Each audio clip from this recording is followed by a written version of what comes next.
Vamos ler 1 Timóteo, capítulo 4, versos 1 e 2. Abre, por favor, comigo 1 Timóteo, capítulo 4, versículos 1 e 2.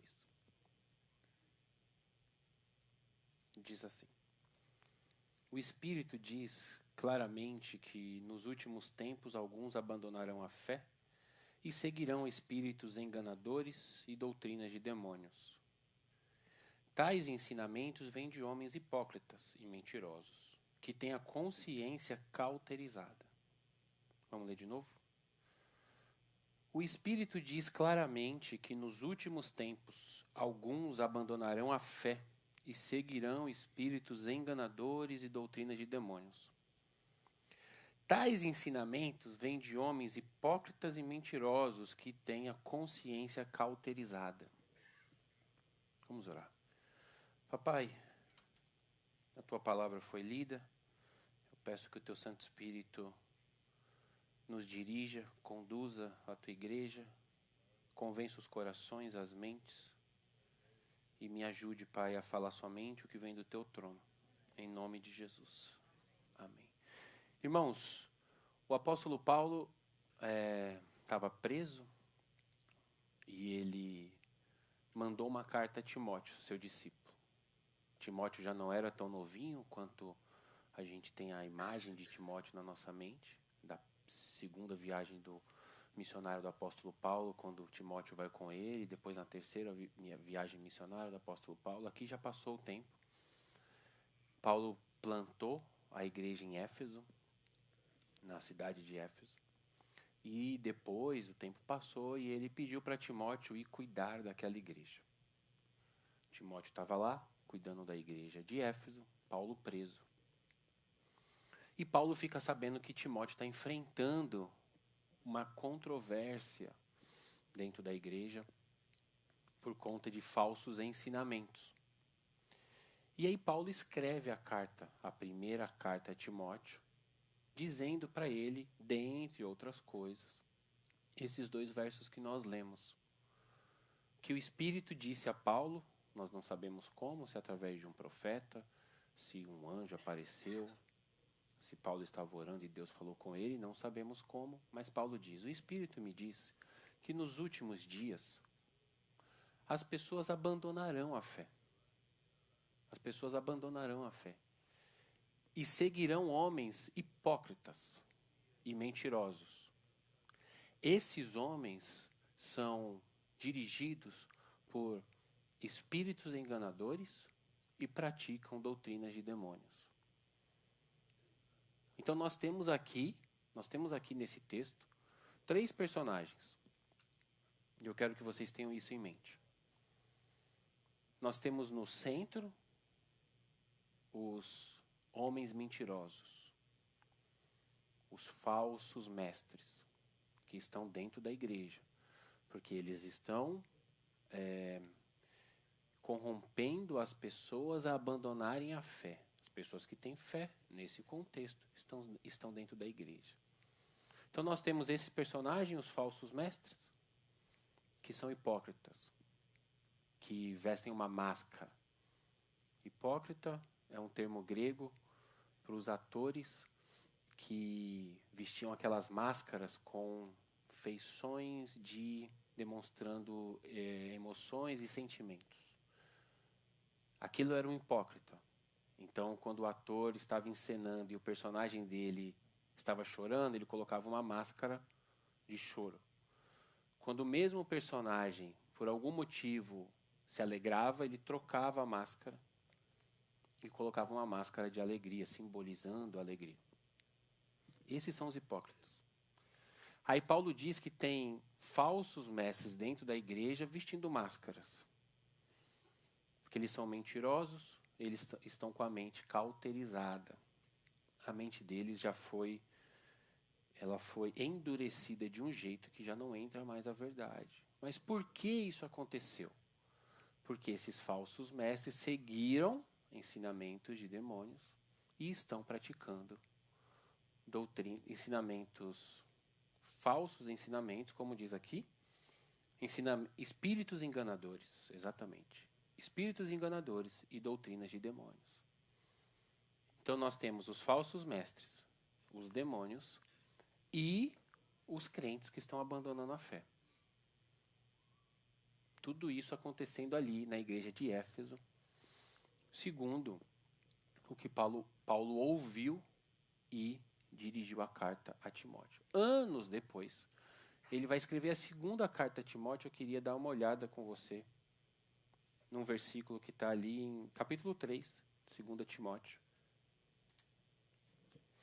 Capítulo 3 de 2 Timóteo, versículo 1 para frente. Alguns anos depois. Saiba disso. Paulo falando a Timóteo. Saiba disso. Nos últimos dias, de novo ele usou essa expressão, sobrevirão tempos terríveis.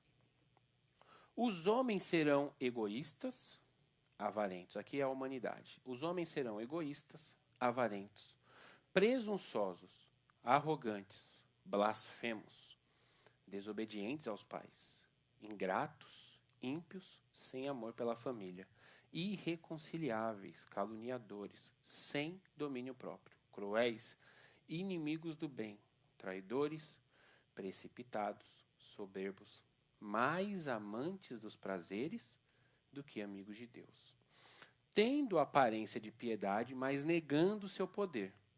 Afaste-se desses homens. Nos últimos dias, começo do texto, final do texto, esses homens aqui, isso tudo aqui, essas características não são de um único homem. Os homens, então alguns serão egoístas, outros avarentos, outros presunçosos, outros arrogantes, alguns com 3 ou 4 características dessas. Mas ele dá uma dica aqui sobre onde esses homens estão, porque ele diz: tendo a aparência de piedade, mas negando o seu poder, o poder da piedade. Então, na linguagem religiosa, piedade é a prática do religioso. O religioso, ele é piedoso. Por isso da palavra ímpio, né, que é o sem piedade. Então, essas pessoas aqui, irmãos, que estão manifestando todas essas características completamente desaprováveis, essas pessoas têm aparência piedosa. Então elas têm aparência de religioso. Se ela tem aparência de religioso, você acha que ela está onde? Dentro da igreja, provavelmente. Então hoje nós vamos falar, e o título da mensagem é: Estamos em guerra. Nós estamos em guerra. Porque nós estamos nos últimos dias. Como assim, pastor, nós estamos nos últimos dias? Nós estamos nos últimos dias não porque tem terremotos, guerras, pestes, fome, não por isso. Nós estamos nos últimos dias porque a Bíblia diz que nós estamos nos últimos dias. Desde que o Senhor Jesus subiu aos céus e enviou o Espírito Santo dele, o ato de enviar o Espírito Santo dele inaugurou essa fase da criação chamada de últimos dias. Nós estamos na última parte do plano de Deus. Se fosse uma peça de teatro, nós estamos no terceiro ato. As cortinas vão se fechar daqui a pouco. Então, desde que o Espírito Santo veio, lá no ano 33, mais ou menos, desde o ano 33, 0033, até 2024, nós estamos nos últimos dias. É que como a gente vê a vida a partir de nós mesmos, e você está vivo há alguns poucos anos, a impressão últimos dias, a sensação de últimos dias é como se fosse agora, poucos dias, porque você vê baseado no seu tamanho de vida. Mas se você imaginar na criação toda, desde quando a criação é criação, ou pelo menos desde quando o pecado aconteceu, se você vê desde quando o pecado aconteceu, nós estamos nos últimos dias. Por exemplo, você tira uma férias de 7 dias. Você sai sexta depois do trabalho e você vai voltar domingo, certo? Para casa, no outro domingo. Então você vai ficar uma semana descansando. Se alguém te liga na outra sexta-feira, como é que tá aí? Ah, tá tudo bem, eu estou nos últimos dias das minhas férias. Porque de 7 dias você está nos últimos 2, é fácil você considerar que você está nos últimos dias das suas férias. Se a gente contar 7.000 anos, poderia ser 10, 14, 15, só a título de ilustração. Se a gente contar 7.000 anos, os 2 últimos 1.000 são últimos dias. É que para a gente está demorando esses últimos dias. Mas continua sendo últimos dias desde que o Espírito Santo veio até o Espírito Santo voltar para a glória. Aí encerra os últimos dias. Quando que o Espírito Santo voltará para a glória? Isso, obrigado. Quando a igreja for arrebatada. Então, nesse período, entre o Espírito Santo aqui e o Espírito Santo lá, nós estamos nos últimos dias. Nesse período, dentro da igreja, existirão falsos mestres. Antes não tinha esse tipo de atuação. Só da cruz para cá. E por que nós estamos em guerra? Porque Paulo fala para Timóteo tomar cuidado com essas pessoas. Resistir, repreender, proteger o seu povo. Nós estamos em guerra e essa é uma guerra dos, digamos assim, pastores do Senhor Deus contra os falsos pastores. Só que os falsos pastores são pastores. Os falsos mestres são mestres. Então é uma guerra, não é uma guerra de anjo contra demônio. Não é uma guerra que uma pessoa está batendo na outra.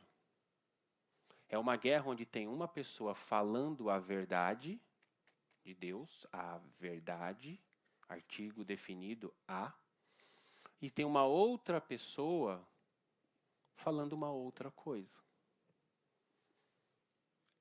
Essa é a verdadeira batalha espiritual. Quando eu falo batalha espiritual, muitas pessoas podem ter a memória, pode vir à mente anjos e demônios se batendo. Ou vir à mente, o que seria mais comum, um crente expulsando um demônio, com a mão na cabeça de alguém, falando, sai em nome de Jesus, e a pessoa se debatendo. Não, isso não é uma batalha espiritual. Isso é a vida do cristão. O Senhor Jesus falou, ide por todo mundo, pregar o evangelho a toda criatura. Quem crê e for batizado será salvo. Em meu nome vocês farão essas coisas aqui. Curarão os enfermos, libertarão os cativos. Libertar os cativos é expulsar o demônio das pessoas. E se vocês beberem alguma coisa mortal, na missão, aquilo não vai te fazer mal. Expulsar demônio não é batalha espiritual. Expulsar demônio é a vida do crente. Batalha espiritual é o que está acontecendo agora dentro da sua mente. É aqui que nós temos uma batalha. É a batalha da verdade, que é a Bíblia, não é o que eu estou falando, é a Bíblia que é a verdade. É a batalha da verdade contra a mentira. Não. Vou explicar por quê. A batalha espiritual é a batalha entre a verdade e a quase verdade. É muito mais fácil, estratégico e eficaz para o demônio, em contrapartida ou seja, contrário a tirar um crente da igreja e levá-lo para o satanismo. Isso é difícil para o demônio fazer isso. Então é muito mais fácil para o demônio deixar um crente na igreja ouvindo uma quase verdade. Porque aí esse cara está dentro da igreja, mas ele não perturba nenhum demônio. Ele não invade o inferno. Porque ele não está ouvindo a verdade, nem praticando a verdade. Ele está ouvindo uma quase verdade. E o apóstolo Paulo falou aqui, isso já estava acontecendo lá em Éfeso. O Espírito me disse que nos últimos dias alguns abandonarão a fé. Eles abandonarão a fé, irmãos, não significa, eles abandonarem a fé, não significa que eles deixarão de ter fé. A gente precisa pensar sobre isso. Significa que eles terão fé nas coisas erradas. Então, por exemplo, você pega uma pessoa que, sei lá, ela crê que Jesus apoia, ou não apoia, mas entende o pecado dela. E ela começa a se relacionar com Jesus como partindo desse lugar. Jesus entende o meu pecado. Talvez ele não goste, mas ele entende. E aí ela vai achar uma igreja, isso é normal, isso é humano, que não fale contra o pecado dela. Para que ela não fique todo dia triste, ouvindo que ela está errada. Ela vai achar uma igreja que não fala contra aquilo. E ela vai sentar lá e vai ficar de boa. Com o Jesus que ela criou para ela, ouvindo uma igreja que não está confrontando-a e vivendo o pecado dela.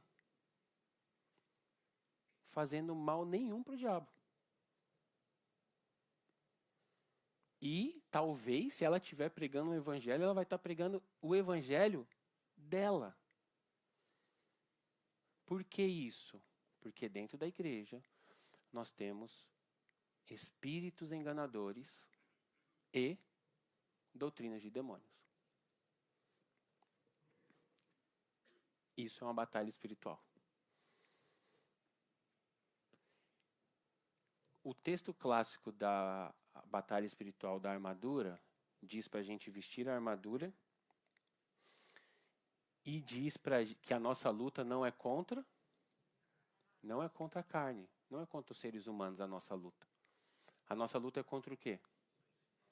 Contra os principados e as potestades, os demônios. Mas você não está vendo um demônio, você está vendo uma pessoa. Mas a sua luta não é contra a pessoa, mas você não está vendo um demônio.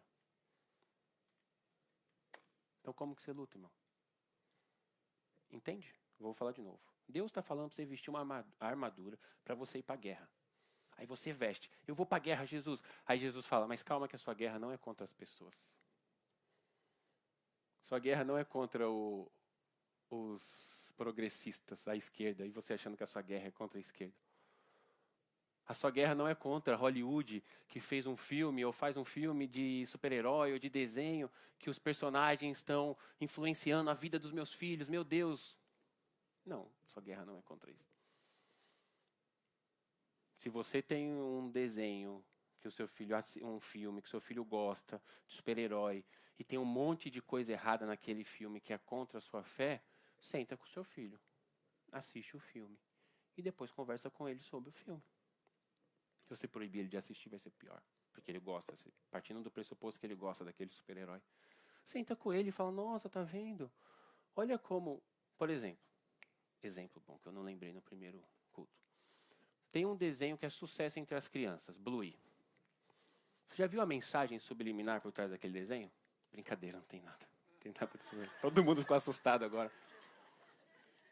Meu Deus, é o único desenho que minha filha assiste, achei que esse podia. Tem um episódio lá, um episódio só, e tá lá, normal, tal. Que a Bluey e a Bingo... Meu Deus, tô citando Bluey e Bingo. Que as duas personagens do desenho tiram sarro do pai. Ficam... tirar sarro ficar fazendo piada. Ficou... isso. Fazendo graça com o pai, desrespeitando o pai. Aí a Maria Flor viu, aí a mãe viu, aí conversaram com a Amora. Assistiram, conversaram, não pode, você viu, isso aqui é legal? Não, não é legal. Papai, não sei o que lá, você faz isso com seu pai? Não, então, ensinou. Aí toda vez que a Amora vai assistir, que chega nesse episódio, ela pula. Na verdade, ela pede para a gente pular. Ela fala, pai, eu não posso assistir esse. Por quê? Porque alguém dedicou tempo, sentou lá, assistiu e falou, nossa, por que ela está falando assim com o pai dela? Ou seja, isso aí é mediação. Você vai mediar o que o seu filho está recebendo. A sua guerra não é contra o entretenimento. Porque se você lutar contra o entretenimento, você vai morrer. Você vai ter que mudar para um lugar bem deserto, sem internet no celular, e ficar só você e o seu filho lá com cara de bravo falando que você destruiu a vida dele. Não dá para lutar. Você vai lutar contra, você vai morrer. Porque aí você vai pôr seu filho para assistir um monte de coisa de crente que tem um monte de mensagem humanista. As músicas aí que a gente canta. Deus é bom para mim, não sei o que lá e tudo. Entendeu? Eu entro no meu quarto e eu vou fazer as coisas para conquistar a atenção de Deus. Voltando. Aí o texto diz que a sua luta é contra os principados e as potestades. Aí você vestiu a armadura, eu estava nessa linha de raciocínio, você vestiu a armadura, aí Jesus fala, então tá bom, para, agora. Você está no ímpeto de lutar. Aí Jesus fala, a sua luta não é contra os seres humanos. Aí você fala, então eu vou lutar contra quem? É contra os demônios, os principados e as potestades que estão no ar. Mas eu não estou vendo, Jesus. Como que eu vou lutar contra o que eu não estou vendo? Está entendendo? Já parou para pensar sobre isso, irmãos? Como que você vai lutar contra o que você não está vendo? Quando o que você não está vendo influenciar o que você está vendo. Quando o que você não está vendo, espíritos enganadores, influenciar o que você está vendo, o que você está ouvindo. Então, o texto diz, o Espírito diz claramente que nos últimos tempos alguns abandonarão a fé e seguirão espíritos enganadores e doutrinas de demônios. Tais ensinamentos vêm de homens. Então, esses ensinamentos dos demônios estão nos homens. Os outros homens que desviaram, os crentes que abandonaram a fé, estão seguindo esse espírito que está em um homem. Então, eles estão seguindo quem? Um homem, de novo.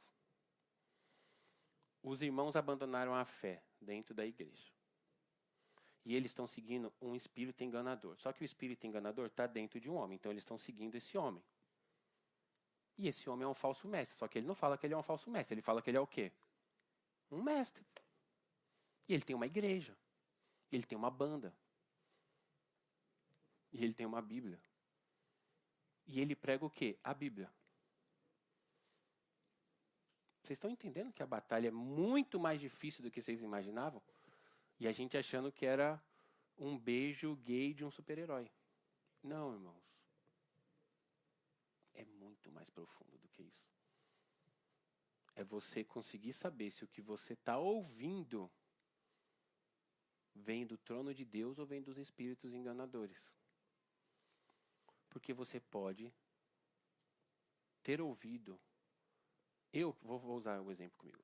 Eu posso ter ouvido espíritos enganadores, achando que era Jesus Cristo. E estou numa igreja lá. Uhul. Isso é batalha espiritual. E aí lá na armadura ele fala que o escudo é a fé. Para você se proteger. E a fé, a gente sabe no outro texto, que a Bíblia é assim, né? Você precisa lê-la para você entender o contexto. No outro texto a gente vê que a fé, que é esse escudo, vem pelo ouvir da palavra de Deus. Então você vai se defender dos falsos mestres com a fé que você tem, porque você tem contato com a palavra de Deus. Se você não tem contato com a palavra de Deus, você não tem fé. Você pode ter pensamento positivo. Deus vai me ajudar, Deus vai aprovar meu documento, Deus vai fazer minha filha entrar na... Isso é pensamento positivo, isso não é fé. Fé é tudo que tem a ver com a Bíblia. Fé é tudo que tem a ver com a Bíblia. O que tem a ver com a nossa vida, nós desejamos. Eu tenho fé que eu vou encontrar minha mãe no aeroporto em São Paulo. Não é fé, é desejo, é vontade, entendeu? Beleza. Se eu não tenho Bíblia, eu não tenho fé. Se eu não tenho fé, eu não tenho escudo. E aí a pessoa falou, em nome de Deus, com uma Bíblia na mão, entrou. E aí eu posso acreditar nessa pessoa. Mesmo que eu não esteja seguindo-a fisicamente, irmão. Se eu acreditei no que ela falou, eu desviei da fé. Se ela falou alguma coisa fora da Bíblia, eu desviei da fé um pouquinho. Eu abandonei a fé. Então aquela pessoa falou que não tem problema, sei lá, aquela pessoa ela quer fazer com que a Bíblia seja palatável, aceitável para os dias de hoje. E aí não fala ou fala de maneira pela metade o que a Bíblia ensina sobre casamento entre um homem e uma mulher, sobre você ficar com a sua mulher da juventude, sobre você ensinar os seus filhos, sobre você ofertar ao Senhor Deus, sobre você fazer culto. Ah, não, mas tem temas que são difíceis para hoje. Ou a pessoa fala assim, tem temas que é para aquela época. Não é para aquela época, irmãos. Jesus é para aquela época? Sim ou não? Jesus, para tudo, não é para tudo? Jesus é eterno. O que ele falou não passa. Não é para aquela época. A Bíblia foi escrita por homens de uma época, em um contexto, claro, com a racionalidade deles, claro, dirigidos por Deus. Então, quando Deus falou o que ele quis dizer, ele sabia que a gente leria em 2024. E o texto é antigo para nós que estamos em 24, mas o texto era antigo para Jesus, que estava no ano 0. Como assim, Pedro? O Antigo Testamento, que Jesus usou a vida inteira, Isaías mesmo foi escrito 700 anos antes, 700 anos antes de Jesus. E Jesus usou Isaías o tempo todo. Vocês estão entendendo que as pessoas falam as coisas, a gente não para pensar. A Bíblia foi escrita em outra cultura, em outro tempo, então a gente tem que atualizar para o nosso tempo, ou contextualizar, não importa. Mas na época de Jesus ela era antiga também. E o judaísmo da época de Jesus, na época dos profetas, alguns deles nem tinham sinagoga, porque a sinagoga nasceu quando eles voltaram da Babilônia. Tem profeta que escreveu e Jesus lia um contexto de judaísmo completamente diferente de Jesus. Jesus já estava debaixo do Império Romano, que veio depois do Império Grego, já tinha mudado tudo. Eles já falavam grego. E mesmo assim Jesus não falou, isso aqui que Isaías falou, está desatualizado. Não, irmãos. Entende? Pois é. Ah, mas aí entra um negócio que os espíritos enganadores usam muito, que é, pode ser que seja duro a Bíblia. Vai soar duro, eu conheço aquela pessoa, eu conheço a história dela, ela já passou por tal coisa. Não tem como eu chegar e pregar sobre divórcio. Irmão, deixa eu ensinar um negócio para você. Não precisa defender Deus, tá bom? Deixa que Deus se defende. Outra coisa, não precisa defender a Bíblia. Não se preocupa com isso. As pessoas estão lá fazendo piada na abertura da Olimpíada, não sei o quê. Irmão, deixa eu te falar. Coloque a sua posição. Quem te perguntar, você fala o que você acha. Mas não sofra. Deus sabe se defender. Antes de você nascer, a Bíblia já existia, já estava sendo queimada pelas pessoas, já estava sendo cuspida. E a gente tem ela na mão até hoje. Cada dia que passa, em muitos mais idiomas. A sua briga é outra. A sua guerra é com o que você está ouvindo e como você está recebendo o que você está ouvindo. Os espíritos enganadores, eles não dizem que a Bíblia é falsa. Eles não dizem que a Bíblia é mentira. Eles alteram um pouquinho só. Ó, deixa eu ver se eu lembro. No Éden, Deus falou para Eva e para Adão: coma de todas as árvores, menos desta. Se você comer dessa árvore, certamente morrerão.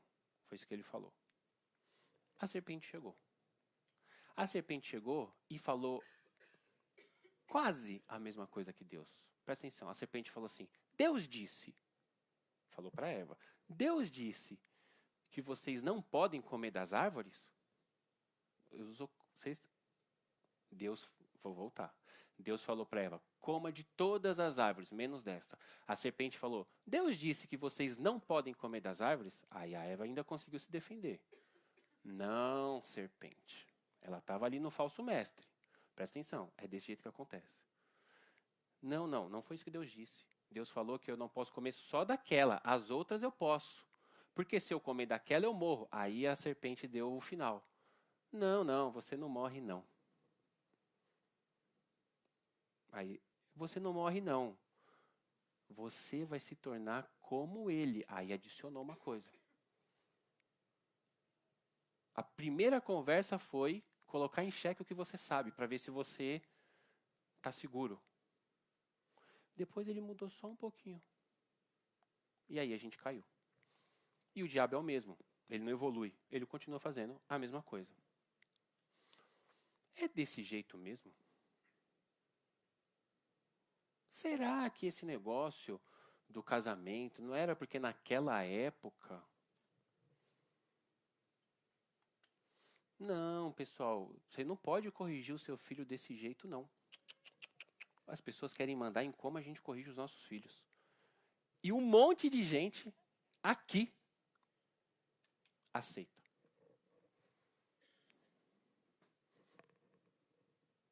E aí o nosso filho está indo... Aí Deus fala, e você está orando, Deus salva o meu filho, e Deus está... Eu falei o que você tinha que fazer. Eu falei como você tinha que fazer. Eu falei quando você tinha que fazer. Só que você ouviu o espírito da sua época. Não, não pode fazer assim. Deixa eu falar uma coisa para você, irmão, presta atenção. Presta atenção você que é homem casado.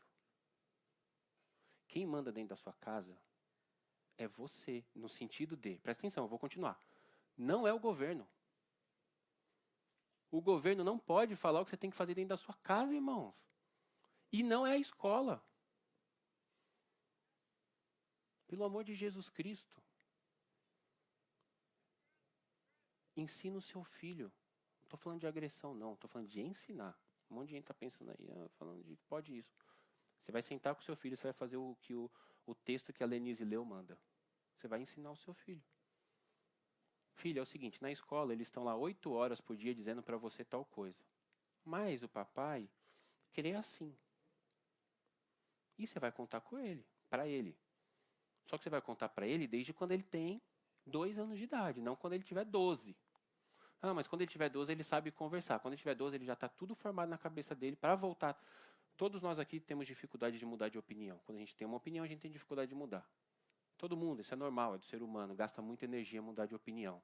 Você descobre que o candidato que você gosta não é tão bom assim, você não fala essa frase. Você fica o tempo inteiro querendo provar para você mesmo, porque não é possível que eu acreditei nesse cara.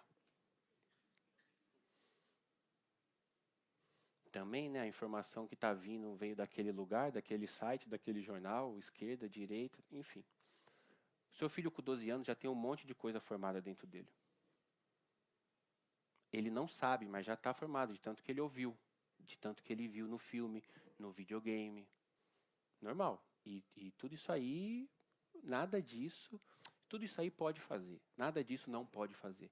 O problema é que o espírito da época tem uma mensagem, que ela é pregada nos filmes, nos jogos, nas músicas, na escola.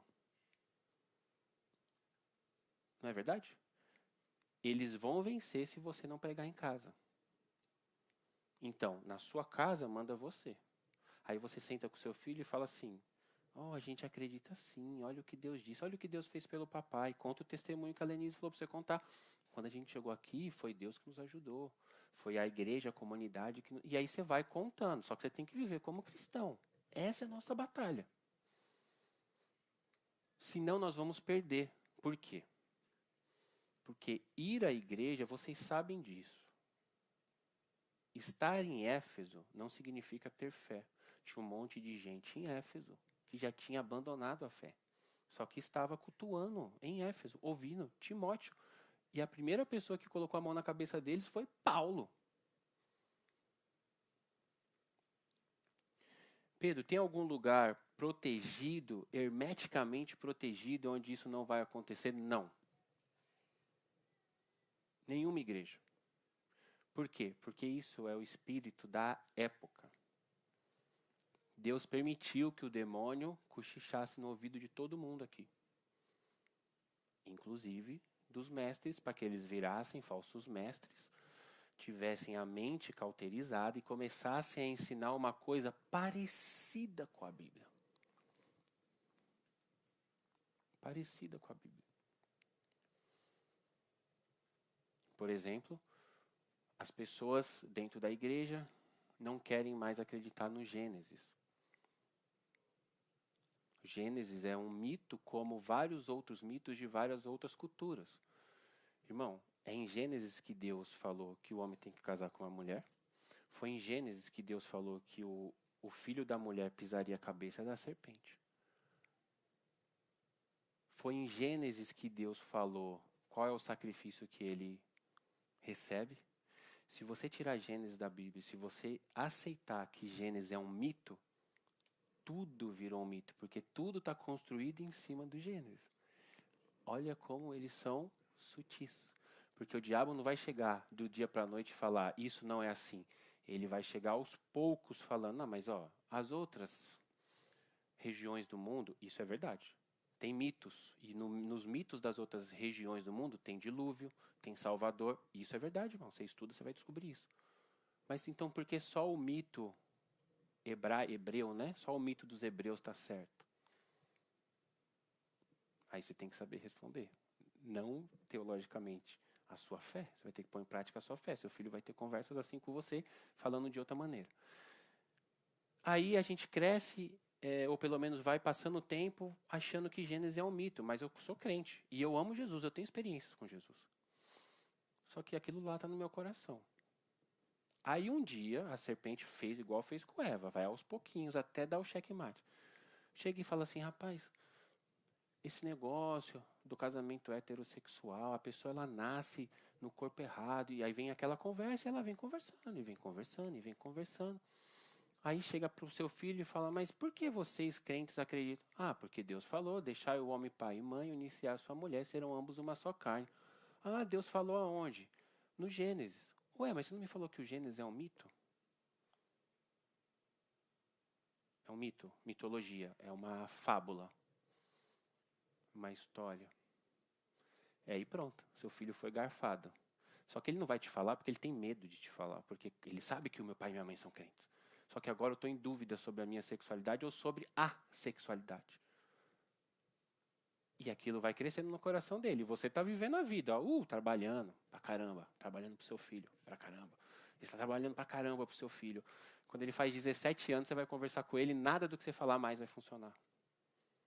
Porque ele já está tudo criado aqui. A mente já está cauterizada. Ele já está ouvindo um pregador que aceita isso, escondido. E isso é sobre tudo. Começou lá nos anos 60 com o divórcio. Aí o divórcio virou normal. E eu me compadeço de quem se divorciou. Minha mãe se divorciou. Eu compadeço. O casamento é outro dia, tá? Começou assim. O diabo ele vai mudar, ele vai fazendo as coisas se tornarem aceitáveis. Todos vocês sabem. Vocês cresceram no Brasil. Vocês sabem. Vocês acompanharam tudo como que foi. O negócio, o primeiro beijo gay na televisão. Nossa, meu Deus, chegou perto. E aí tinha aí segurava. Aí vinha de novo uma novela, tentava, segurava. Até que conseguiram e foi, né? E eu não sou moralista, não. Não assisto novela, mas eu estou dizendo que, tipo assim, eu estou no entretenimento. Não é de uma hora para outra. É de pouquinho em pouquinho. Espíritos enganadores. O que são as doutrinas de demônios? Os espíritos enganadores vão enganar, vão ensinar algo. Ao colocar em prática, isso vira doutrina de demônio. Doutrina é basicamente o conjunto de práticas, pode chamar de regras, pode chamar de leis, pode chamar de crença, de uma comunidade. Qualquer comunidade, crente, não crente, a palavra doutrina se aplica a vários setores da sociedade. Então você tem a doutrina da igreja de Éfeso. Chegou um momento que até a doutrina, até a prática da igreja estava sendo dirigida pelos demônios. E eu não quero que você pense nisso como se tivesse o púlpito da igreja aqui e tivesse tendo um sacrifício de um bode aqui. Não é isso, irmãos. É ter o púlpito da igreja aqui, ter um pastor de crente aqui, só que a igreja pratica coisas que não são de Deus, só que são coisas sutis. Como que você vai saber?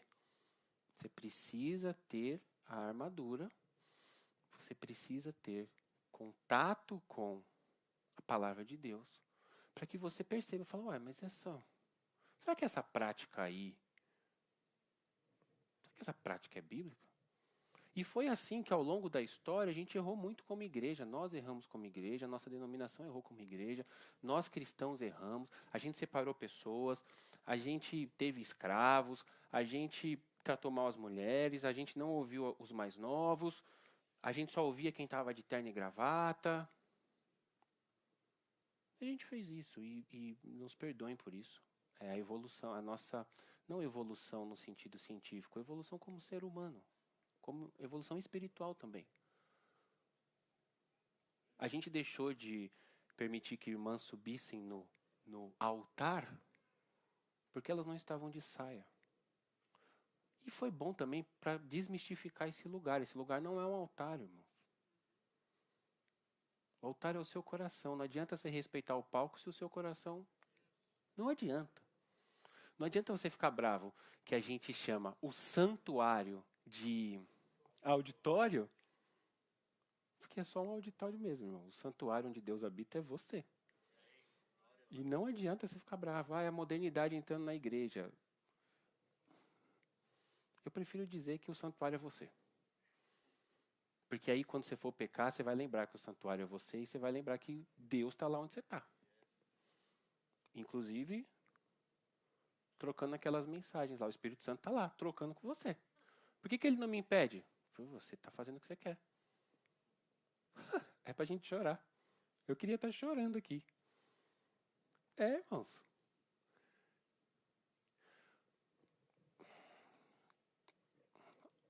Doutrinas de demônios. As práticas que a gente faz dirigidas pelo inimigo.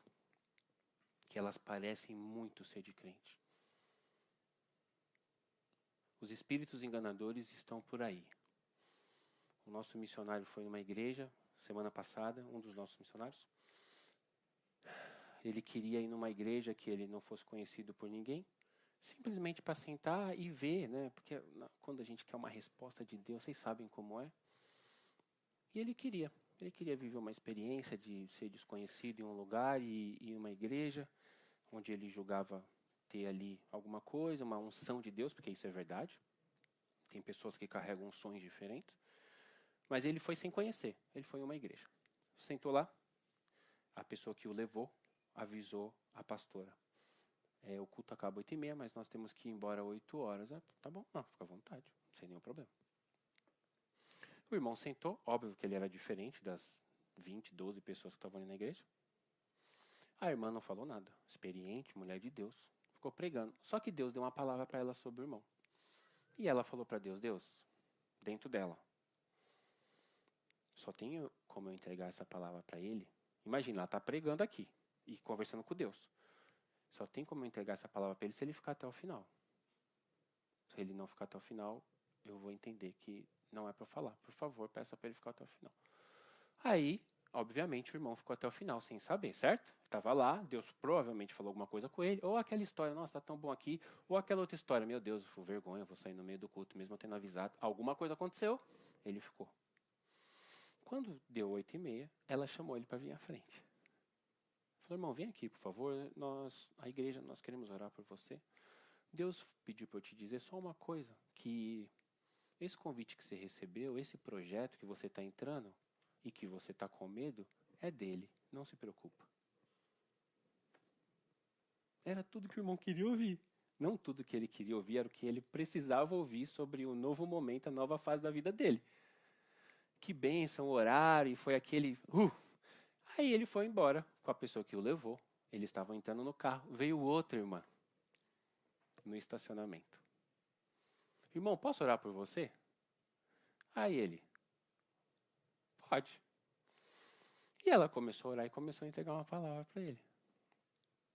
Aí na hora, ele falou assim, ele me contando, né? Não sei se ele já me contou, que na hora que ele mandou o áudio eu falei, meu Deus, essa palavra não é de Deus.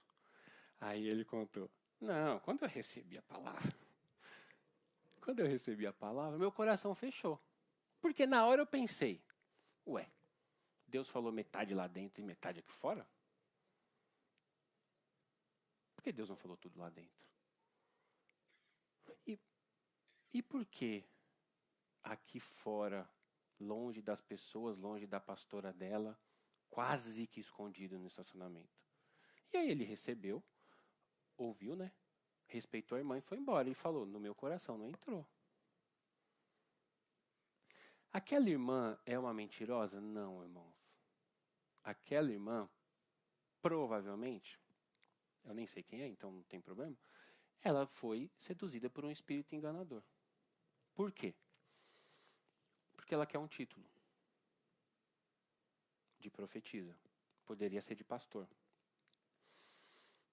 Só que ela não tem a unção para aquilo. Então ela, na boa vontade, ouviu o inimigo, sem saber que era o inimigo, obviamente. Agora, se o outro rapaz lá não prestasse atenção, ele ia abandonar a fé um pouquinho. Ia acontecer exatamente o texto que a gente leu. Como que você se protege disso, irmão? Tem a gente aqui, nos anos anteriores, a nossa igreja está, louvado seja Deus por isso, crescendo em número e crescendo em maturidade. Glória a Deus por isso.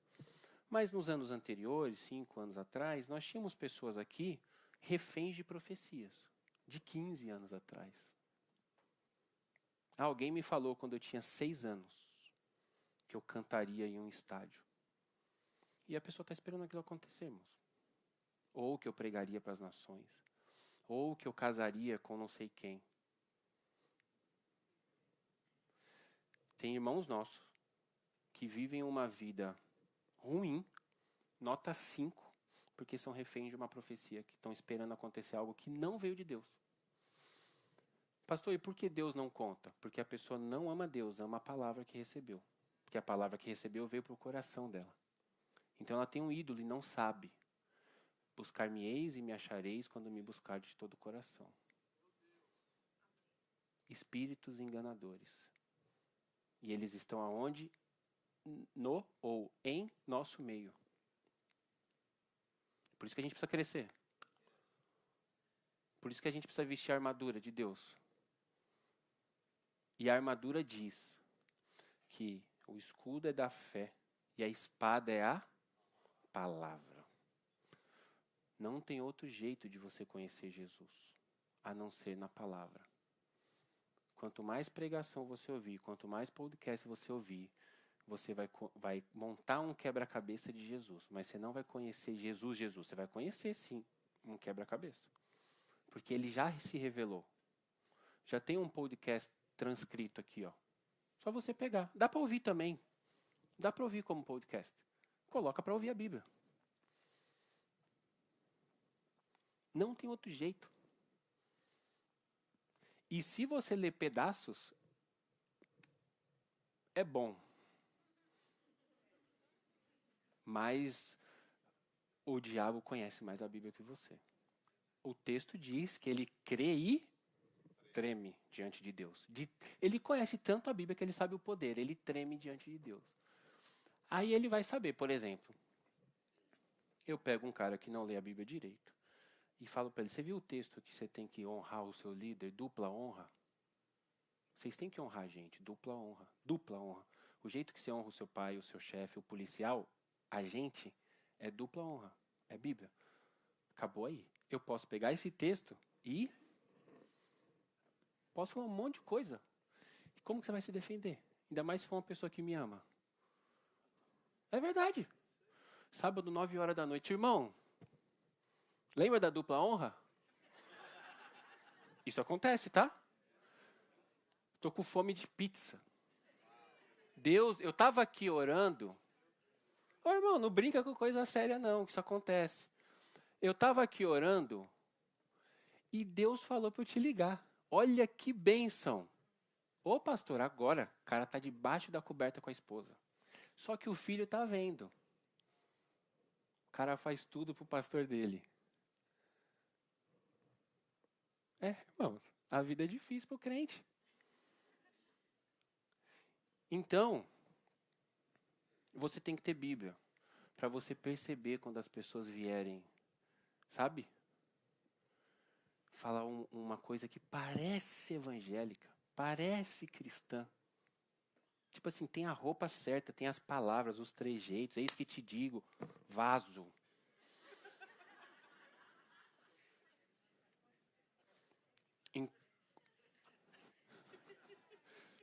E eu não faço para ser piada, é que eu tenho um senso de humor, as pessoas não acreditam. Mas eu tenho certeza que eu seria um bom stand-up comedy. Tenho certeza, por causa do jeito que eu tô falando sério. A pessoa usa todos os trejeitos de crente.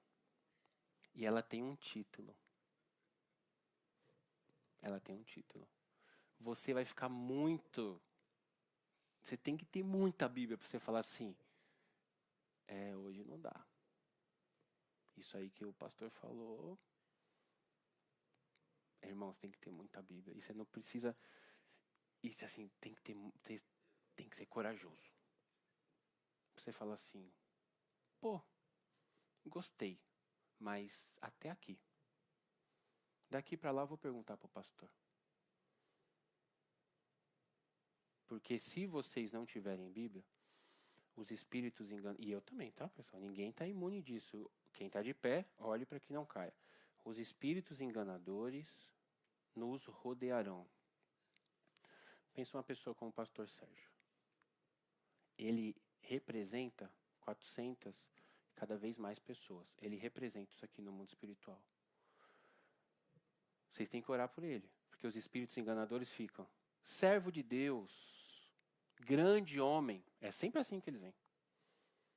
Estava aqui orando, Deus falou para eu te fazer um convite. Pra você entrar no nosso grupo.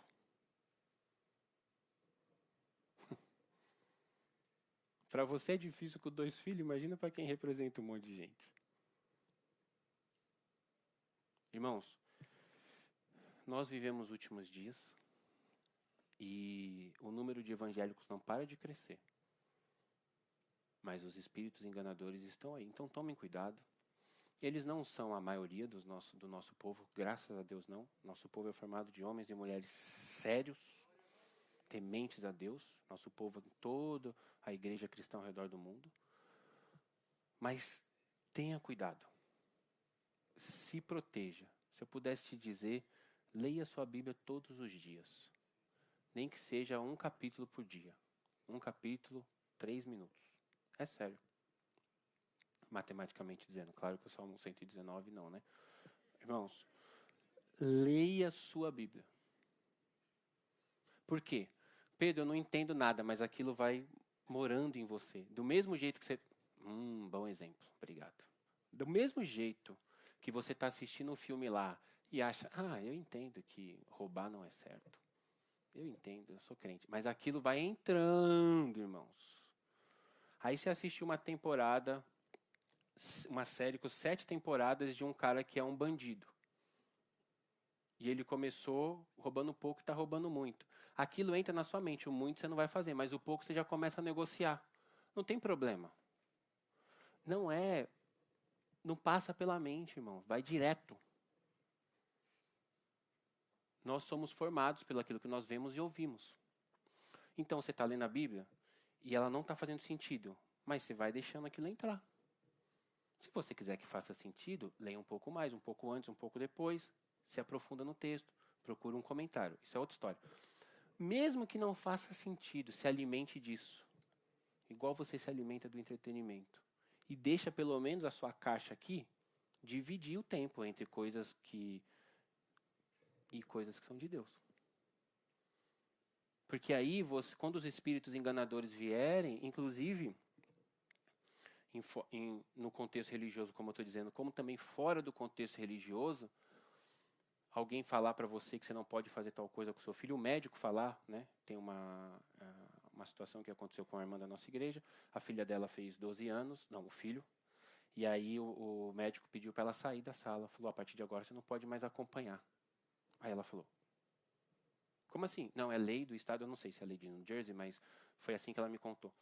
O médico falou, é lei do estado, a criança, você não pode mais ficar na sala com o ser humano depois que ele faz 12 anos. Ela falou, eu vou ficar. Ele falou, não pode. Ela falou, eu vou ficar. Então, você senhor dá um jeito aí, chama a polícia, faz o que o senhor quiser fazer. Eu vou ficar do lado do meu filho.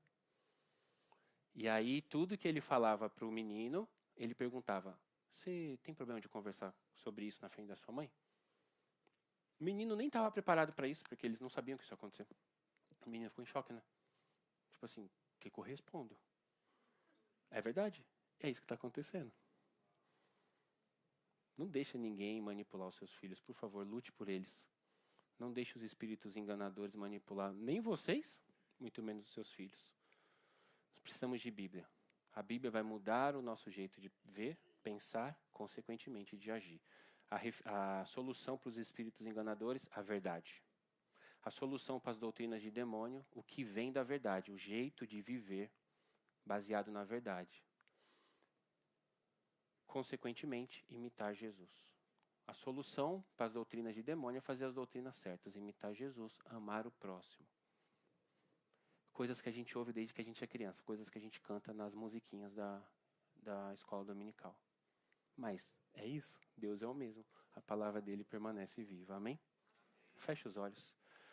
Papai, muito obrigado, papai, pela tua palavra, que nos confronta, nos conforta, nos edifica. Que o Senhor nos guarde dos espíritos enganadores, que o Senhor nos livre das doutrinas de demônios, em nome de Jesus. Que o Senhor proteja essa igreja, essa instituição dos falsos mestres, dos falsos profetas. Que o Senhor nos use um na vida do outro para que a gente não caia. Que o Senhor use os meus pastores na minha vida e me use na vida deles para que a gente não caia.